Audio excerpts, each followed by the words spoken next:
You found the Backup Wrap-Up, your go-to podcast for all things backup, recovery, and cyber recovery. This week, we look at network segmentation and how it can prevent ransomware from tearing through your organization. My co-host Prasanna and I talked to Dr. Mike Saylor, my co-author on learning ransomware response and recovery.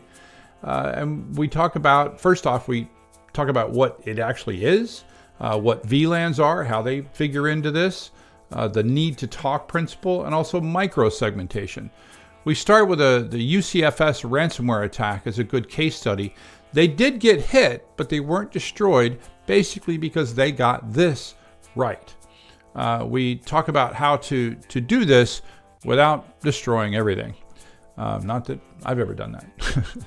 Anyway, just a quick note about me. I'm W. Curtis Preston, aka Mr. Backup, and I've been obsessing over backup recovery and now cyber recovery for over 30 years. If that's your bag, then I'm your guy. You're not going to find anyone that cares about it more than me. Ever since 1993, when I had to tell my boss there were no backups of that production database that we lost. Now I've written 5 books, a blog, and a podcast. Here we turn unappreciated admins into cyber recovery heroes. This is the Backup Wrap-Up.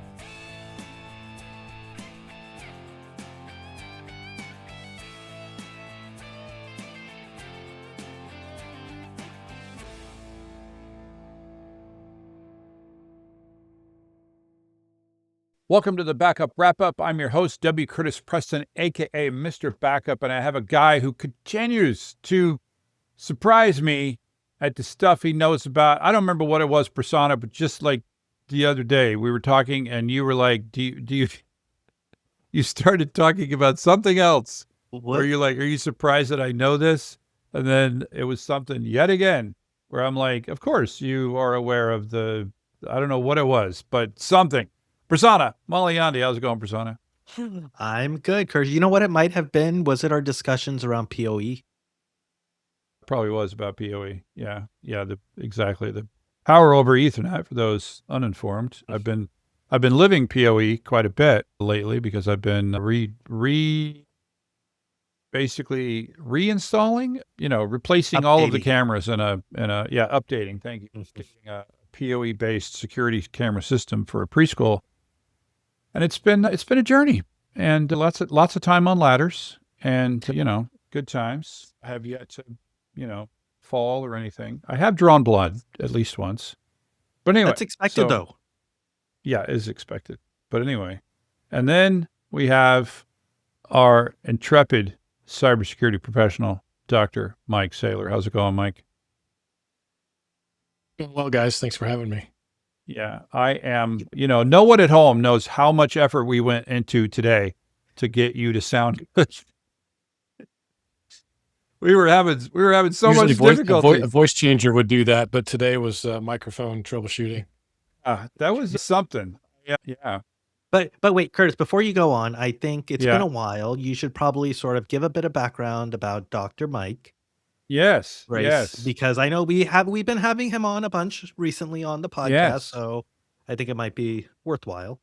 Yeah. So Mike is the co-author on this book here, Learning Ransomware Response and Recovery, that was published just last month. Although he and I are still, it's so new that he and I are still waiting for our own little copies, and it's going to be like a competition, we need a pool to see who gets their copies first. Mike, of course, he did the cyber part of this book, and I did the backup and DR part of this book. And honestly, I think it was an incredible, I was about to say marriage. Let's not do that. Partnership, incredible partnership. And Mike, I don't know if I told you, but our editor said that she had actually never seen a team that worked as well together as you and I did, because it was such a clear delineation of expertise, and you clearly know your stuff. I clearly know my stuff. And this is one of those books where you really need stuff on both sides, right? And many it of doesn't feel like two separate books. And it doesn't feel like two separate books, right? We worked really hard to keep the voice consistent, and that was, Mike is clearly way smarter than I am, so I just have to use lots of big words when I talk. So, but yeah, so that's why Mike has been visiting us so much on the podcast and will continue to do so for the foreseeable future. Today, we're going to talk about another cyber-related topic. And Mike, why don't you start us off with a story?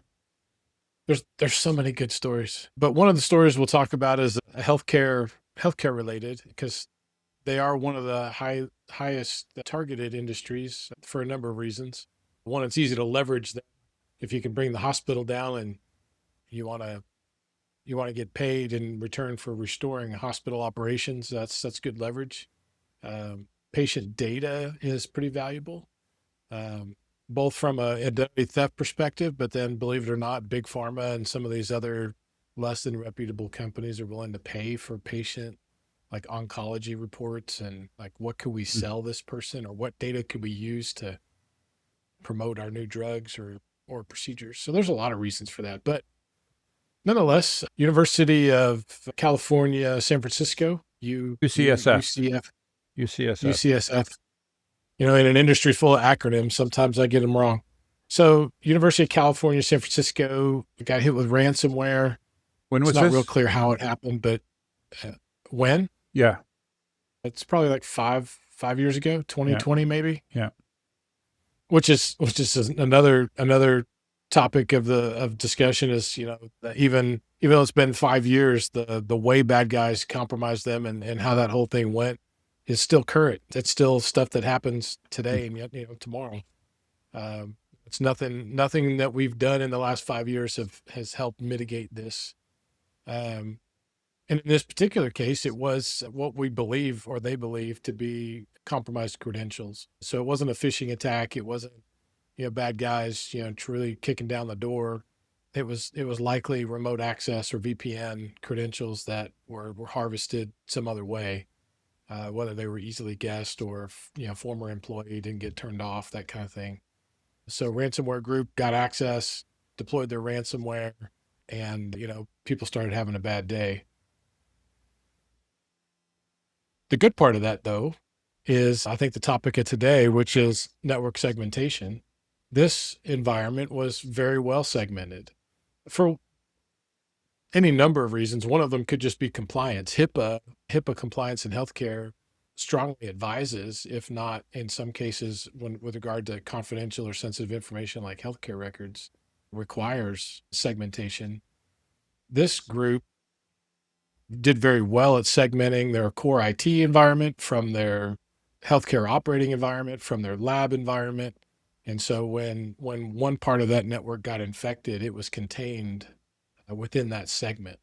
Mike, and that's one of the reasons why this environment didn't completely shut down. And Mike, for some of our listeners who may not be as familiar with the network side of things, could you provide a bit more context around like what is network segmentation? Why is it important? That sort of thing as we walk through this? Sure. And there's a number of analogies we can use in the book. We talk about kind of comparing it to a warehouse where you'd have different sections of the warehouse. Even if it's just two, you've got the office air conditioned section and then the warehouse unair conditioned section. In my case, when I worked at a warehouse, at least the bathroom was air conditioned, so that's where I went to take my naps.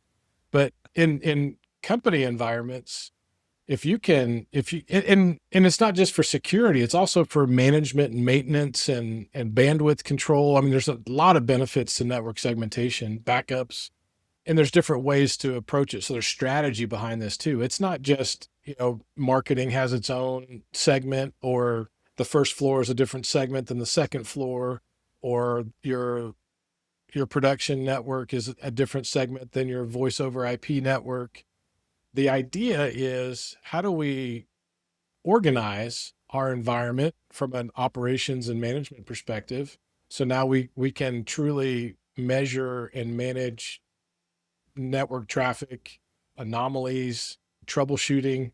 But then from a security perspective, whenever we create these segments, we can also apply access control rules, depending on the hardware you have, the network hardware. So routers and switches, we can control who can access that segment. So marketing or maybe we put a HR and legal in their own segment. So in payroll, maybe accounting. So the rest of the company, that doesn't need to worry themselves about paying the bills and HR records and legal holds on data, all that stuff is truly protected. Or depending on your business, whatever your prized jewel, your whatever your prized jewels are, your data, your shipping logs, whatever it is, intellectual property, put that in a secure segment or container. You can think of it that way too, and restrict who has access to it and what can happen at a lot of different levels, right? It's not just the user, it's also the type of network traffic, the services, the protocols, you can even limit bandwidth. There's a lot you can do when you look at that type of network architecture strategy. And I think that a lot of people probably easily associate with sort of Wi-Fi networks having like the guest network that you hand out to everyone where they get no access to anything other than the internet versus like people who might be logging into like the corporate network or their home network where they have access to devices and they're streaming things and other things like that. And guess what? If for those of you that are like, I will absolutely never do network segmentation, if you have a wireless network at home and you've separated, when your neighbor's kids come over and they can't access your secret lab, you've only given them internet access, you've done segmentation. That's what I did, Interesting. and it does cause issues sometimes and dealing and I'm Yeah. sure we'll talk later about firewall and how do you connect these segments and all the rest of that, but yes, it does lead to some issues. Yeah, we have tenants here at the house. Like we're renting rooms out, and I created a guest network for them. And then of course they wanted to print, and I was like, "Dang it, printer's on the wrong segment," which meant that either I have to give them access or I have to go on the guest network to print, whichever one or the other is going to work.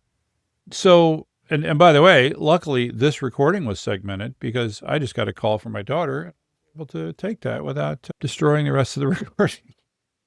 If your adult daughter calls, you got to take the call, right? That doesn't happen all the time. So let's talk about. Hang on a second. Yeah, okay. So am I right in assuming, Mike, that the key tool in network segmentation are VLANs?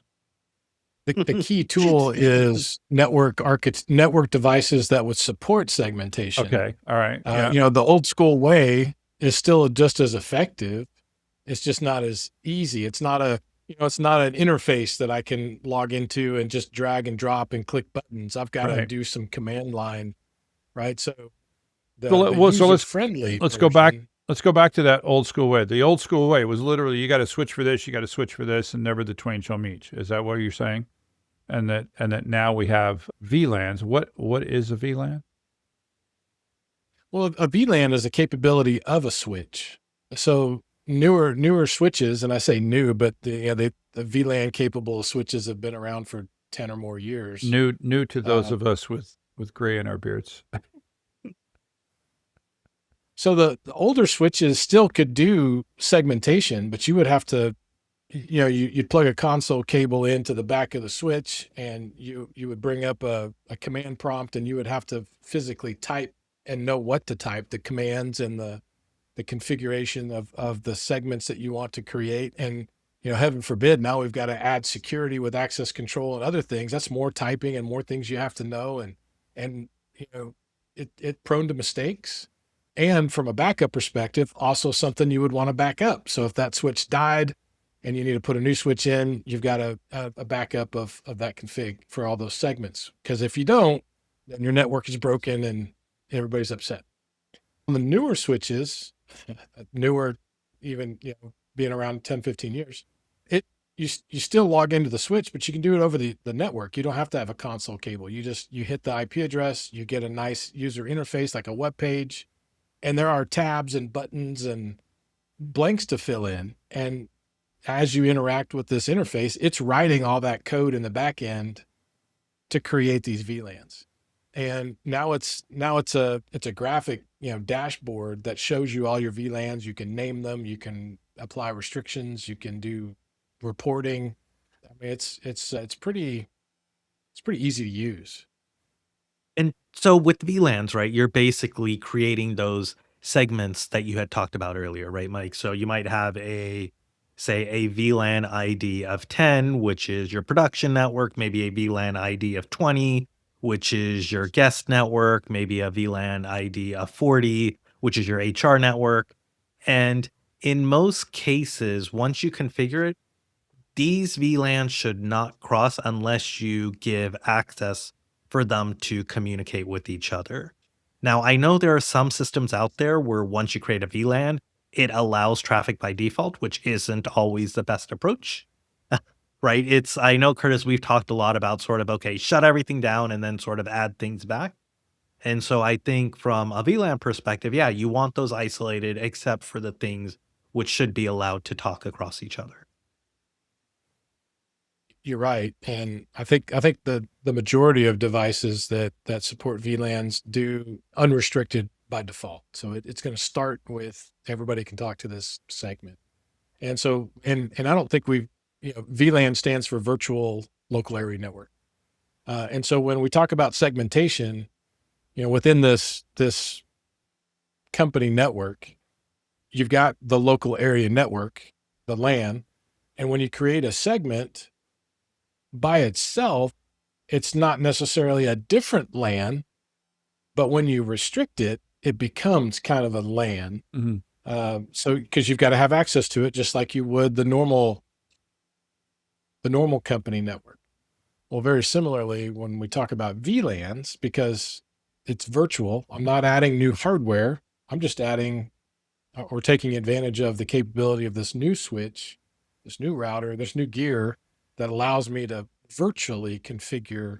And the way that works is if you can think of a network device and it's got all the plugs, the jacks where you can, plug in a network cable, whether it's, 8 or 16 or 32. When you go into the VLAN console, it shows you a picture of the front of this device or the back where all these jacks are.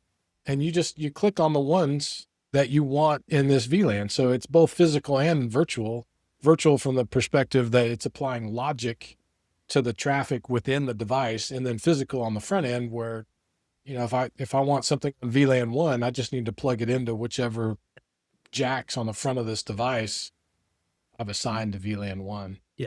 And there are also the capabilities, I know you were talking about the ports, Mike, where you can have actually multiple VLANs assigned to a single port. So you could imagine the case where you have a Wi-Fi access point, which is broadcasting your guest network, your production network, your HR network, right? You could basically have all three VLANs come in on one physical port, but that port would support all three of those VLANs. So it's not always sort of a one-to-one physical to VLAN mapping, but you could have multiple sharing a same port. Yeah, and I was trying to think of a scenario where that was, you were trying to talk about the wireless one there, but I was trying to think of a different scenario where I would want an individual port, which is going to talk to another device, right, to be on more than one VLAN. Can you think of another scenario besides wireless? Well, you can think of the case where you're doing an uplink from one port to another, or sorry, from one switch to another, or from one switch to like an aggregate switch. So you need to be able to transfer all of those VLANs that need to be transmitted from one switch to the other. And so you would have multiple VLANs on a single port. Yeah, Sometimes they call them trunked. Yeah. That's a really good analogy. Thanks. That because a VLAN, and again, for those that not familiar with the VLAN, a VLAN isn't, like you said, it's not limited to a port, but it's also not limited to a switch, right? So a VLAN could be across switches. So then you've got to have intercommunication, but then you've got to allow that communication to go. So yeah, and then you might, like you said, you might trunk multiple ports together when you're doing inter-switch communication. Let's talk about, so I still go back to my original statement that VLANs are the principal manner in which we're going to implement this. Painter, it's like virtualization. Yeah, I get it. I just, anyway, so let's talk about the need to talk principle. You want to talk about that, Mike? What do we mean when we talk about the need to talk? So yeah, the need to talk principle is similar to least privilege, which is it's a good security strategy. The need to talk, or the need to access, however you may have heard it, or you can think of it, is whether or not it's appropriate for an end user device like a laptop to be able to connect directly to a production server. And there's a variety of reasons to determine whether that's appropriate, but that's also an exercise you have to go through, which a lot of organizations don't. So identifying your critical assets, determining, and based on that criticality, you can classify them, confidential, public, et cetera, and then determine what's appropriate from an access perspective. In this case, though, we opened the segment with an example of ransomware. Imagine a user's computer got ransomware and they had a network, there was a map drive, whenever they turn their computer on, they look at, the file explorer of my computer, and there's your S drive or your U drive. And that is an automatic, scripted mapping to a production server based on this user's credentials. Well, that ransomware now has those users' credentials and would also, by association, have access to everything that this device and that user is mapped to, like those production servers. And so, even though it's difficult and it's a burden, like security is, automatically scripting access to production systems is frowned upon. Say that again. Automatically scripted authentication of production servers. Oh, okay. I understand what you're saying. Gotcha. Right. So, and I can see that, because if we think about it, would you agree that end user devices are probably the ones at most risk of being infected with ransomware, right? Does that seem Absolutely. like fair? Yeah. Okay. Yeah. Because they're the ones, like, they're taking their laptop and they're going to Starbucks and whatever, right? And so they're getting infected in that scenario. And so this is why you have this concept of not allowing them to directly communicate with servers unless there is a reason to do so. Servers are not proactively or mindlessly clicking on links and opening emails with attachments. Yeah, exactly. Not yet. I mean, we start deploying AI agents to do more. Yeah, there may be a phase we go through, but currently, yeah, it's the users where servers get bored and they start browsing the web.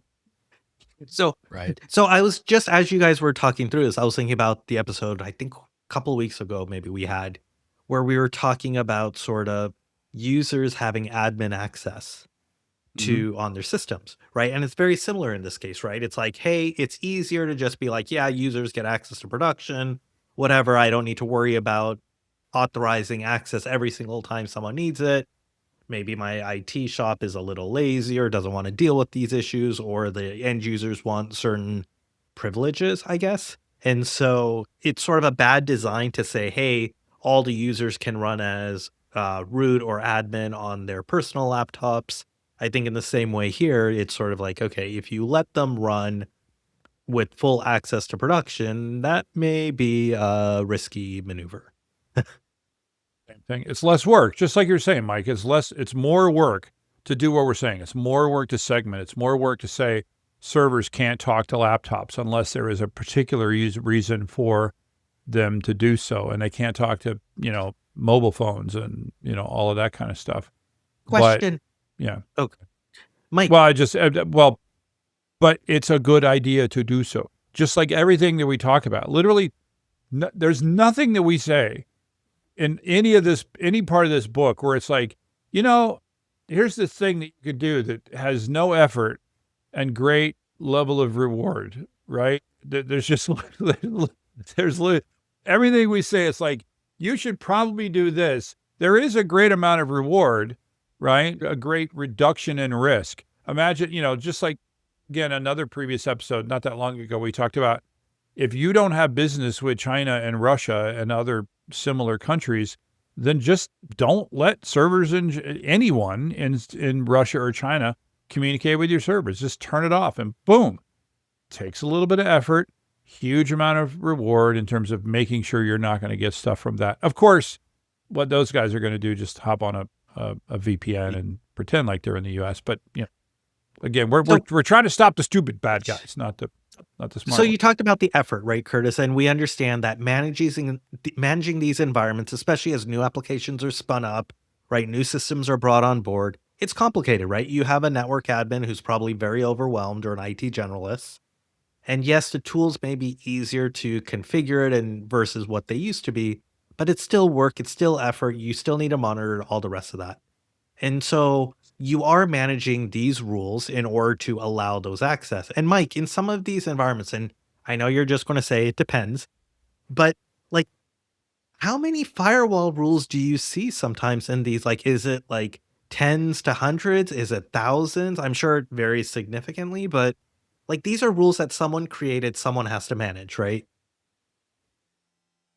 You're right. And I have seen quite a variety, if not the whole spectrum of like just default rules, and because we don't know, and then just overly crazy, cumbersome rules that actually cause problems. And then somewhere in between, there's also layers. So you've got your perimeter firewall, and you've got, internal firewalls. You've got firewalls for specific applications or servers or segments. There's a variety of strategy and architecture thought you can put to deployment of things at multiple layers. Firewall is one layer, segmentation is another layer. So yeah, I've seen a lot. I've seen it good and the bad, and not to say one's necessarily better than the other. It depends on the environment and the organization. Yeah. There's And probably a and the point. people Go ahead, finish, Mike. and the people and skills that you need to manage it. And There's probably a point of decreasing marginal returns where, like, with 50 rules you get this much, but with 400 rules you get this much more. The one that I saw, an environment that I was at, where they had all of their applications stored very sensitive information, right? And they had and they were publicly facing applications, like to the public via the internet. And what they did a really good job of is basically vertical segmentation within their environment. So if you were interfacing with this app, you got access, you and the application that you were talking to, and everything that application needed to talk to was all available to that application. But if you were right next door in a server literally in the next rack, and you were talking to that application, that server couldn't talk to this server, right? So that I really like that. Now, it did end up creating an incredible pain in the butt when I, the crazy backup guy, wanted to talk to all the servers. That was considered like really verboten at the time, and it led to a lot of fun, which I've told I the story. thought that was that story. I thought that was a story you were referring to. It's the same story. The one that results in me losing my, and shouting late at out night. obscenities late at night. Yeah. Yes. Yeah. Mhm. And Mike, you brought up a very interesting point in your last comment, which was the skills of people, right? And I think what ends up happening is a lot of what we talked about has so far been mainly about like on-premises networking infrastructure to the most part, right? When we talk about physical switches, everything else. Once you start throwing in cloud and the various ways that they protect their networks, the perimeter, their virtual data centers, whatever you want to call it, VPCs in AWS's case, right? All of that now adds a layer of complexity. And now when you try to overlay those settings, those rules with, say, something that also runs on premises and communicates back and forth, now it gets very, very complicated very quickly.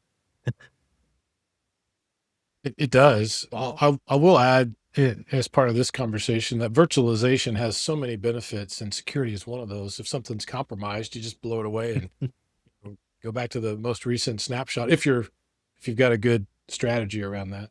But for sure, whenever you're talking cloud, someone else's data center, whether it's co-located or truly outsourced, you're relying on all the controls and capabilities and skills of the people supporting that you don't have control over, aside from your contract.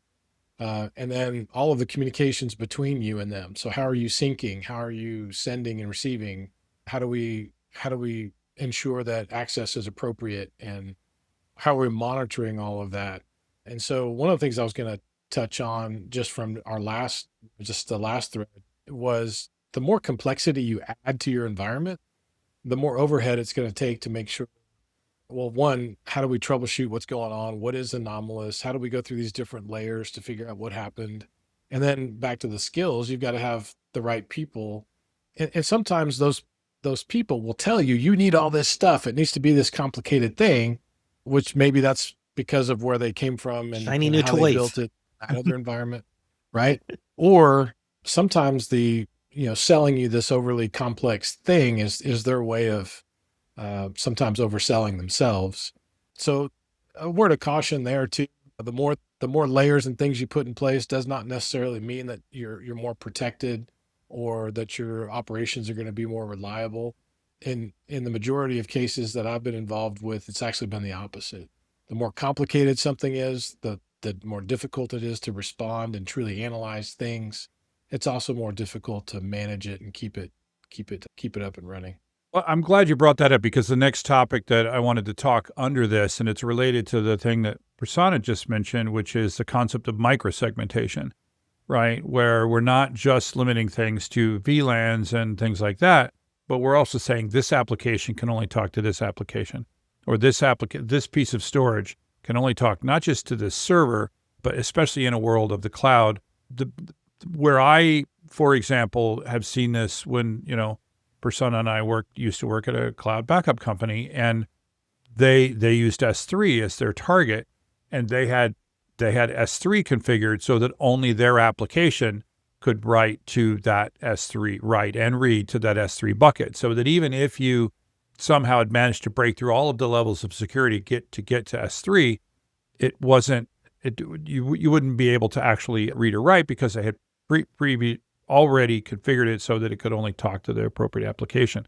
So I like the idea of microsegmentation, but Mike, this idea, what you're saying is so true, is we can configure, just like everything else, we can configure this till the cows come home, and we can configure it so that it's so good that A, nobody can understand it, and B, we can't troubleshoot it when things, when we get a trip, that nobody understands why we got it and why we keep getting it. The more complicated we make it, even though we talk about this stuff a lot, right? We're always recommending you need to look into this, you need to look into that. But we still have to argue for simplicity, right? Complexity equals risk. Right? Doing nothing equals risk, but doing way too much equals risk. You have to find a balance between doing things that you can understand. And I do think, by the way, just that, it's been 30 seconds since we've said the word AI. I do think this is an area where AI can help, where you can say, potentially you can say, here are the goals that I want to have for this organization, and that potentially AI could make a much more complicated security forward network and application segmentation that wouldn't be possible otherwise. And I'm really curious to know your thoughts on what I just said, that last part. I agree with it. I agree that AI should be a good resource for organizations to assess not only what they're thinking about doing, but also what they currently have. And don't forget, and I've said it a couple times, don't forget to include your people, and whether those are internal people or your contractors, don't forget to include them in this analysis, because that's critical, especially if it's something complex. One of the biggest risks to environments that have these complex, segmentations and layers, it's usually one or two people that built that with almost no documentation. And so if you lose those people, you're in a, I don't want to say world of hurt, but that's a lot of risk to bear for someone new to come in. And I've seen this a lot, unfortunately, or coincidentally. The last couple of environments where I've seen a new person come into an environment that's overly complex, it was usually pretty close to an incident ransomware or something else, and they're trying to figure stuff out while the house is on fire. And they're figuring it out, but they also don't have time to document any of it. So it's still not documented. But I've Yeah. seen a lot of environments where all these great things are in place, sometimes more than you need, and that person, walks off the job or isn't available anymore, and people have no idea. One other thing I'm going to add real quick about microsegmentation, and you touched on it briefly, Curtis. This application can only talk to that backend database or that bucket. A lot of times, that authentication is hard coded somewhere. It's saved credentials or cached credentials, or it's in a script, or it's a service account. And again, years later, we're doing some other kind of audit or assessment, and we find these things, and we're like, what's this for? And nobody knows. So we turn it off and things break, or we delete that account, or, we update the code. It's not documented. It's hard coded. It's bad practice. And in a lot of cases, it's really not necessary. There's other ways to do this than some of these one-to-one authentication approaches. Would you say though, Mike, that example you just gave where you're using some sort of credential or service account or whatever else to talk to another between two services, that network microsegmentation is an additional layer? Like, it's not an either or, right? It's just an additional benefit to the authentication, such that if someone stole those credentials and, say, tried to access that server from a different machine or something else, that the microsegmentation can help at least isolate and protect that endpoint rather than leave it completely wide open. And I got pretty granular with credentials, but a step up from that is just the trust relationship. Is it one-way trust? Is it bilateral trust? I mean, that's been around forever, and those are appropriate because that's a setting, right? So that's not credentials. That's tokens or Kerberos ticket or whatever. That's a setting, and those are appropriate. Those are very prevalent and good best practice if you can put the time into making sure it's set up right and documenting it. But no, you're right. I think if you can start with network segmentation in general, put your production environment in its own segment, determine how to restrict or what's appropriate for other devices and users to access that segment, and the behavior, like what does the network traffic look like? What do the trusts look like? In a lot of cases, in the majority of cases, that approach is going to satisfy your objectives, your security objectives, your resilience, your backups, your protection from ransomware. That's going to do the majority of the heavy lifting. If you really have sensitive systems, maybe you're a CPA firm and you've got all this tax data, you can do more. I don't know that the very technical approach to microsegmentation that we've been talking about is necessary, but there's other security approaches, with dongles or tokens, the YubiKeys and some other things, that could probably be more user-friendly and manageable than the very technical approach to microsegmentation that would take some skill and some strategy. And it's very fragile. Yeah. I think I like this idea. Again, we're in sort of the action items part of the recording here. I like this idea of first just sort of segmenting production from test dev and from end user devices, right? If we could create those three segments, and then I'd say the next step past that is when you look at your production environment, most applications are you start with like a web server in the front end, and you have a database server, an application server behind that, and whatever you've got, you might have a whole number of things behind, but you could say, well, my devices only need to be able to talk to the web server. They don't need to be able to talk to all these other servers. This server needs to be able to talk to those servers. So you can start with sort of a basic thing like that. Like you said, I like the idea of separating the dev and test. There's no reason the dev and test need to talk in production. Well, there's one reason I can think of, but again, that's a it's an occasional reason. And I like the idea of restricting the end user devices in their own little, LAN ghetto, right? So that they're not allowed to, talk to things. Again, anytime you do this, you just have to, we've said this before. It's an on high thing. You need support from the people above you, because once you start doing this, you're gonna step on some toes. You're gonna hurt some apps, and you're gonna and so what you do, it's this whole thing of like, we turn on the new feature and then we wait, right? We wait for people to call the thing. Okay, it's been 15 minutes and nobody's called, right? Again, I'll give you a story from back in the day. There was this server. It was called Snazzy. I still remember the name. It was a little HP UX box, this little tiny thing. And I had been told a lot of times backups would break on this box, and I didn't know why. I was a brand new Unix guy, right? And I was told that when that happens, you just reboot the server, right? And so one day this was happening, and so I rebooted the server.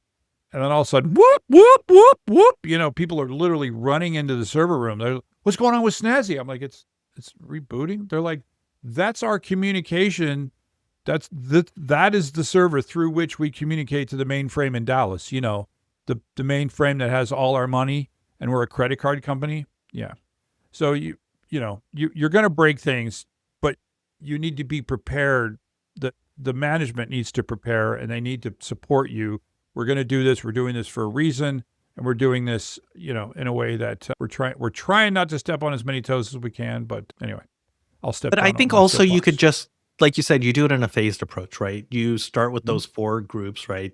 Production, right? Test and dev, end users, and then you could honestly just leave everything open on your production, and then over time just start locking it down, right? Yeah, and you then seeing monitor what breaks, right? Yeah. Leave it open and monitor, right? Mike, can you talk about that a little bit? How do we monitor inter VLAN traffic? How do we figure that out? There's an interface for that. Yeah. And then there's a variety of tools, both free like Spiceworks or SolarWinds from a network operations perspective. You can monitor a number of different attributes of your network across those VLANs, because it's essentially looking at traffic, and whether you have that inside a segment or enterprise-wide firewall, all the way out to the perimeter.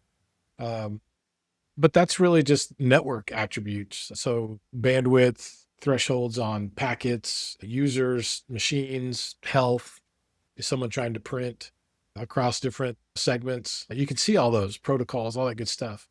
From a cybersecurity perspective, very similarly, you would put a collector within each segment that doesn't have trust. So any truly segmented part of your network, it would have to have its own collector, or we call them sensors.